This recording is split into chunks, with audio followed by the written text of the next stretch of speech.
I'll admit it, I have very much missed this.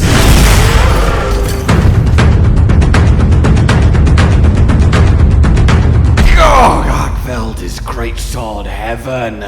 Hello, my fellow hunters, and specifically my fellow greatsword aficionados. Those of us who, when asked, is this sword big enough, just kept saying no to see what would happen, and then it got too far and had to commit. In any case, oh yes, it's building time, and not just a new best build, and let me just say, ladies and gentlemen, we have cracked the 500 EFR barrier! Maximum! But some actual greatswords changes mechanically for the first time since Wilds began. After watching all the other weapons get tweaks, I was starting to feel a little bit left out.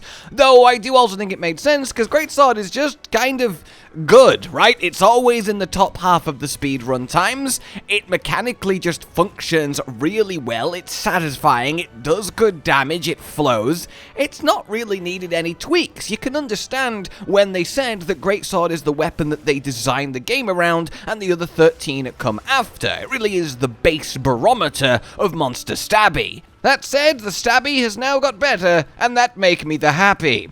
So let's jump into training and have a quick go over what we're working with here. When it comes to just the raw damage increases, it's about 3 to 5% for each of the moves. The more powerful ones on 3%, like True Charged, and the weaker on 5%. So nothing crazy, but it is still nice. The extra element is, I guess, a thing.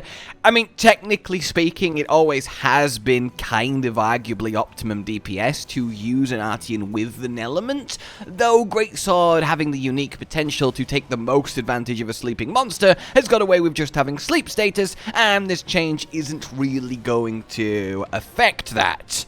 Nor is the top one, making it easier to chain tackle into various moves. You will notice it, the weapon plays and feels smoother, but it's not like some revelation, oh my god, the universe has expanded, we can do something fundamentally different now. However, the others are a little bit more like that. So first and foremost, leaping wide slash chaining into side blow faster is really, really nice. A lot of the time, you will be doing something like this, hitting the monster. I know, right? You'll be hitting the monster a lot of the time. Crazy. You've done your true charge, you've had your opening, you've got a bit more time, so you do a cheeky little focus strike for some more damage, maybe go back into strong charge. That's all well and good. When you want to get a little bit more out and you have a little bit more time, but you don't have enough time to do a full other true charge combo, you just kind of let loose that blanket focus strike and then choose the follow-up. Well, one of the follow-ups you can do, and it will happen a lot, is you've done your true charge, you do your focus strike for more damage, and then you do the leaping wide slash. It's very quick, it's a big hit, and if you know that you have no time to do anything further, it's a really nice way to squeeze out a good chunk of damage. And well, after that leaping wide slash now then, we can go into the side blow a little bit quicker, which then takes us back into the strong charge, which is another nice little throughput to get some numbers out, again in a smaller opening. It's neat, but by far the neaterest of the changes here is strong wide slash now chains faster into true charged slash. This is very much a big deal. This then is after, for example, a strong charge slash. You hit that circle, go into your strong wide slash. And one of the things you can do with that is go into your true charge. For example, whoosh, and there we go. And look how quick that is now. Like, it's really quick. And the thing is, it's not that much slower than just doing the normal full combo. So right, you'd normally hit your strong, then you'd go into your true, and then off you pop with your big damage. Whereas now, it's really not a horrendous idea if the opening is just slightly bigger to do your strong wide slash for a little extra meaty hit, then go into your true charge slash. If you have a look at this comparison between both regular throughput combos at the same time, you're only actually losing half a second or so to add that wide slash in, then go into true charge. And that's a good chunk more damage. So if you have enough time to do a full true charge combo, but you reason that you've got enough time plus sort of an extra half second, then yeah, weave a strong wide slash in and you will be rewarded for doing so. It's a really nice little change and just makes the weapon play that much smoother. So with that all done then, let's talk the new best build, which means let's talk talismans. The rare 8 golden age charms specifically. I assume like me you've been furiously farming all of the 9 stars and hoarding as many as you can, praying for that sweet RNG to bless you. Now, obviously, I'm not going to do a quick little side tangent of explaining the entire system of what can roll in what amounts and how, because, you know, that's literally an entire topic's worth of video, and indeed, we will be bringing you that. It might actually already exist at the time of this, but if not, it will be very, very soon, so look out for that if you want to know literally how it works behind the scenes, and all the skills you can get in what combinations and how many ranks. But for now, what I will simply do is share with you the best you can physically get for greatsword, and then I will work the build from that, and then also recommend some lesser options that are still really good and better than normal talismans for if your luck hasn't well been lucky yet. So, ta-da! I know, it's disgusting. It's just I know. But this here is what we can hope for at the absolute top end, at a minimum. This still could be a little bit better, but basically, attack boost is back on the menu, boys! And that's really, really exciting. So, offensively then, what we are looking for in a talisman for greatsword is 3 ranks of a skill that would usually go in our weapon. So basically, we want 3 focus or 3 attack. You can't, as I understand it, get 3 crit boost, so basically you're wanting 3 focus or 3 attack boost. Now, attack boost is better because, of course, with focus, we can actually combo it with the 1 handicraft, which gives us more value, whereas you can't combo attack decorations. So ideally, you do want literally a 3 attack boost talisman. Then with that, because you will always guaranteed get at least that level 1 offensive slot, that's just going to happen. You might get up to 2 bonus defensive skill slots, which is always nice, and they will be level 1 as well. But with a 3 rank of attack boost or focus, you want to then get 1 rank of either agitator, weakness exploit, or burst. One of those 3. So attack 3, focus 3, agi, wex, burst 1, and you've got pretty much peak talismanage for upgrading your greatswordness. But you can still drop down a little bit and improve builds, and I will go over that. But this is sort of your holy grail to aim for. And when you do, well, let's get into it then. Firstly, the best, just kind of standard, no faffing about build. And to do that, I first need to give you a refresher of the previous best build from Title Update 2 and then Arch-Tempered Duna, and it looks a little bit of a something like this. The talisman with that was your 2 weakness exploit, we had the Stam Surge and the Constitution for maximite uptime, we had that Lagiacrus 2 set, the Lord's Soul for the 5% base raw, and all of the good stuff that Greatsword needs. And this came out at a very, very nice and healthy 479 EFR, so kinda keep that in your head. And all we have to do to upgrade this to its new form thanks to this update is literally swap the talisman, like So, we have that same triple arch-tempered in 2 ray and 1 duna in the same places with that 2 set Lagiacrus, except now we have this talisman to aim for. So what this does is essentially loses 1 rank of a 3-slot armor-based skill. We had the 2 Wex talisman on before. Imagine that was 2 agitator, which it could have been. We now drop down to just the 1 agitator, but what we gain instead is 4 ranks of attack boost. And obviously, you put the 1 slot attack in here to make it that 4 ranks, and 4 ranks of attack boost is always better than 1 rank of Wex and 1 rank of agitator. Even the final rank of both, which is the most value rank. And that's because at 4 attack, we reach the threshold for getting a % increase, which of course stacks with your lovely, lovely Lord's Soul, which is giving you a huge little bump in damage. After that, you decorate it up pretty much how you might imagine. Like so, resulting in your full weakness exploit, so we finish up Constitution, along with a Stamina Surge for maximum might, smoothness, and uptime, and then Agitator is at 4, because we've lost 1 rank of it from the Talisman, but gained that 4 attack boost. Everything else is as it was.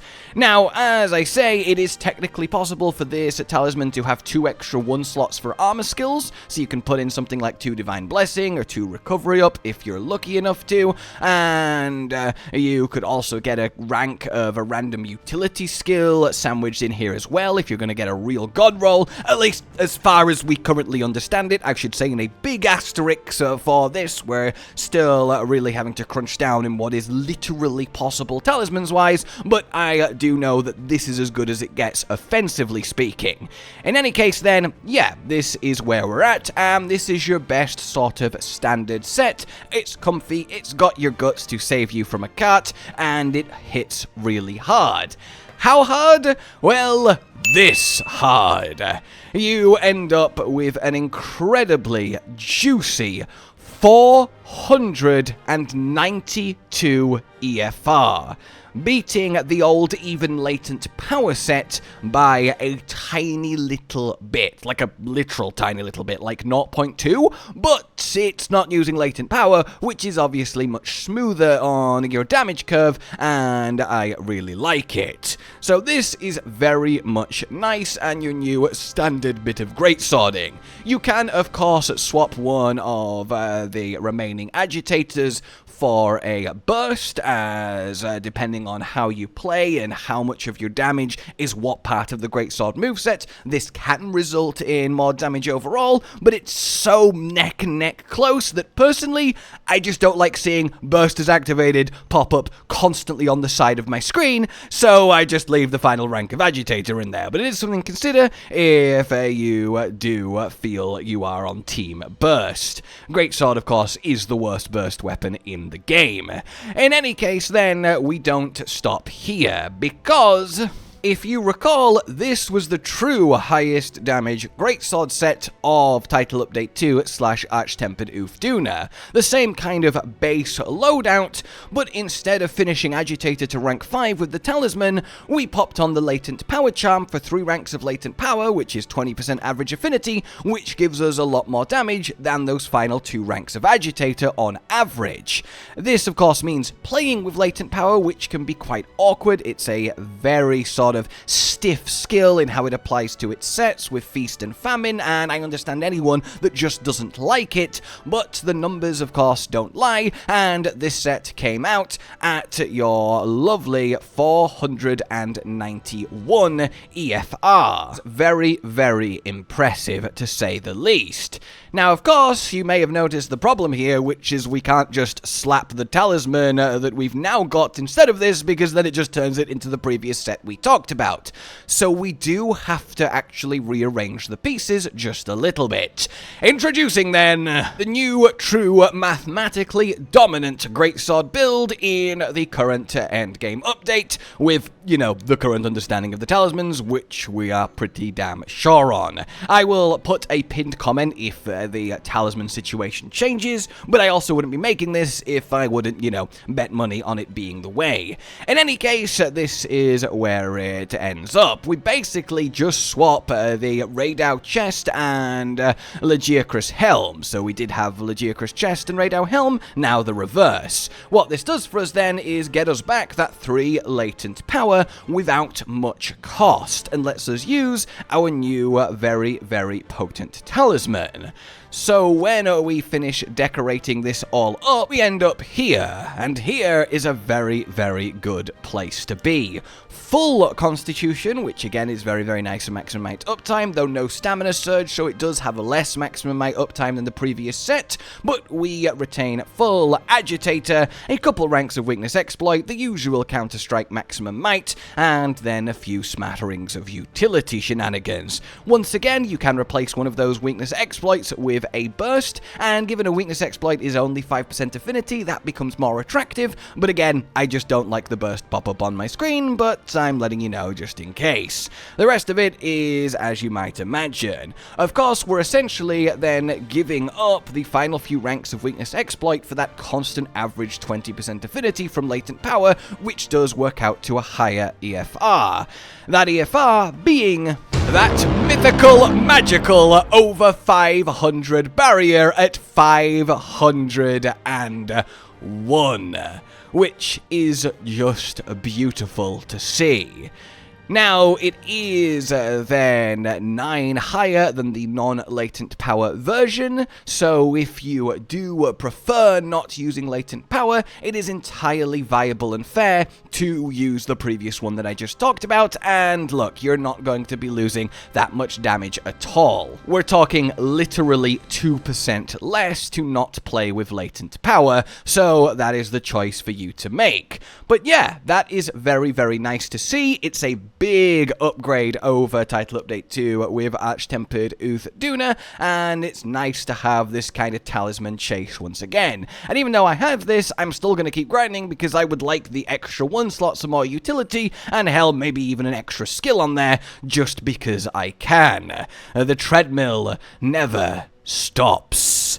So, there we have it, everybody. Your sets for now, your talismans to go after. But as I said, if you're not as lucky as to get this straight away, which, let's be honest, is probably going to be the average experience, you can still improve your sets by a lot with a lesser talisman. Now, I would recommend you use the non-latent power version until you get this absolute top-tier talisman, because it's just not worth the faff of latent power without this to properly push it. So, I would go for just this nice standard loadout that we've been talking about, and that's all well and good, especially with the extra comfort of the stamina management. Then, what are we looking for? Well, you essentially still just need a talisman that has 3 ranks of either focus or attack. So for example, this one here. It gets me my free focus, and then a little bit of a bonus divine blessing, which is really nice, it's comfy. I have a 1 slot in it, so I can actually finish constitution out, which is great, because that results in an actual big bump in maximum might uptime, and we still get that extra attack 4 as a bonus. Now, it's only 3 because I somehow literally don't have a single attack 3 decoration, but imagine that this is an attack dual 3. Obviously, we're losing out on a handicraft. It would still be better if this was a pure just attack 3 talisman with everything else the same, but this still results in a better set than we had in previous Title Update 2 and Duna. So essentially, as soon as you get a talisman that has either 3 focus or 3 attack, then you can upgrade and go this route, and then chase that slightly next level by also having a rank of agitator, burst, or wex sat alongside that focus and attack. Hopefully that makes sense. Something like this then, as another quick example, would also be good. I can get the attack 4 on this, free meal is fine utility, and there's 2 extra armor 1 slots to play with too, so I could put a couple of divine blessing or 1 constitution and a divine blessing, and then put the focus 3 handicraft back in my weapon, and such forth and so on. Talking of weapon, it's not changed. You still want your artian 225, which is 4 attack rolls and 1 sharpness boost, all attack infusions. You want it to be sleep, and the standard 5 critical boost, and then either attack 3 or focus 3 handicraft 1, depending on the talisman that you're using. And there we have it, everybody. That is our title update 2.5, I guess is fair to call it, or maybe title update 3 Omen.